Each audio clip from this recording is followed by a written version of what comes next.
Querido, quero te ouvir um pouco, porque assim, nesse esforço do governo que ganhou uma parte do empresariado, né, que está falando, está mais vocal com relação à questão dos juros, um pedaço, nesse esforço, a inflação aparece e fala, pare, né, tipo assim, segura aí, querido, porque meu dente está muito para fora e eu estou rosnando alto, né? A inflação está mostrando resiliência, surpreendeu em janeiro e, de novo, surpreende em fevereiro. Naka está dizendo que uma parte dos economistas acha que pode ter esse efeito sazonal. Mas, de todo modo, para as pretensões do governo, é um senhor, digamos, é um senhor balde de água fria.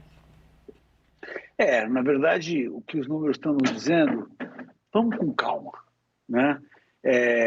Mesmo com esses números, a gente não vê uma projeção para o ano subindo muito. O que é bom, ou seja, esse ano nós estamos falando de uma inflação em torno de 5,5%, um pouquinho mais, um pouquinho menos, que é muito melhor do que os outros anos, mas ainda estamos longe de chegar na meta do Banco Central. O que nós temos a favor é que o mundo inteiro está na mesma situação que a gente, só que nós já subimos os juros e agora a discussão é quando o juro vai cair no Brasil. Muito bem. Eu concordo que a parte fiscal ela é muito relevante, porque ela dá uma perspectiva de médio e longo prazo e ela ajuda muito a conter as expectativas que andam subindo nos últimos tempos. E isso é muito relevante quando a gente está falando do Banco Central reduzir os juros ou não. E eu vou acrescentar um ingrediente a tudo que a gente está falando, que é o crédito. O crédito tem se apertado bastante. A gente provavelmente não chegou ao que os economistas e analistas chamam de credit crunch, que é aquele aperto muito grande, poderia chamar de crise de crédito, né? Eu não diria uma crise de crédito, mas nós estamos com um grande aperto de crédito. Eu não diria que chegamos a uma crise ainda, mas é um grande aperto. E isso pode sim mudar ali o sinalzinho para o Banco Central. Cara, o Luiz, Naka, tá falando exatamente aquilo que a gente... Ontem a gente bateu um papo sobre isso, Luiz, aqui no 360, eu e o Naquinha, falando, né, como essa coisa da percepção, agora que tá mais clara, né, a crise da Americanas parece ter um papel nisso também, né, são fatores externos, digamos assim, né, e imponderáveis que acabam levando uma parte do empresariado e do mercado a entender que talvez essa medida de fato, porque na entrevista, o Lula, na entrevista que deu aqui para a gente a CNN, o Lula fala, nós estamos perto de uma crise de crédito e faz a análise dele exatamente como isso sendo um incentivador. E aparentemente, a partir desse sinal, Naka, os empresários vão fazendo um diagnóstico e vocalizando isso também. Gigantonas do varejo têm relatado muita dificuldade e muito aperto. Eu queria, Naka, que você amarrasse e fizesse a última provocação ao Luiz Fernando, porque para ele time is money e eu já aqui gastei uns 30 segundos com a groselha, então...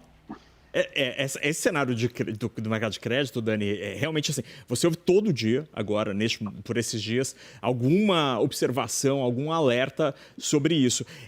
Como o Luiz Fernando já ocupou uma cadeira do Banco Central, eu queria muito ouvi-lo sobre o que dá para fazer sobre isso. A gente tem falado muito sobre a política de juros, né, as decisões sobre juro, mas...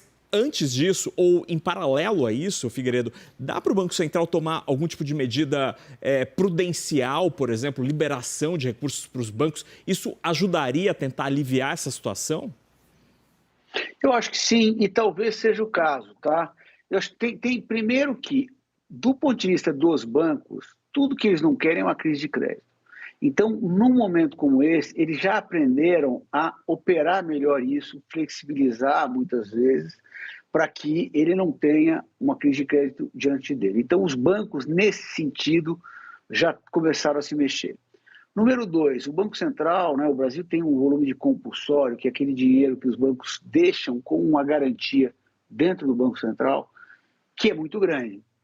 Então, o Banco Central pode reduzir os compulsórios, se for realmente tiver uma situação de muito mais aperto de crédito, e incentivando de algumas maneiras, reduzindo lá o uso de balanço dos bancos, para que os bancos possam renegociar dívidas, comprar carteiras de crédito e coisas desse tipo. Nós já vimos isso acontecer no passado e é um instrumento que tranquilamente dá para lançar mão de novo agora. Pode ser que esse seja o caso, tá?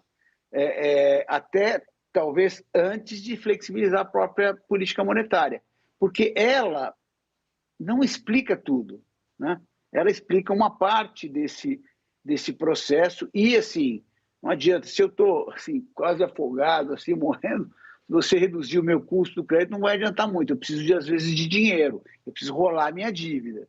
Então, facilitar que o acesso ao crédito seja melhor pode ser mais produtivo do que, inclusive, o início da queda de juros.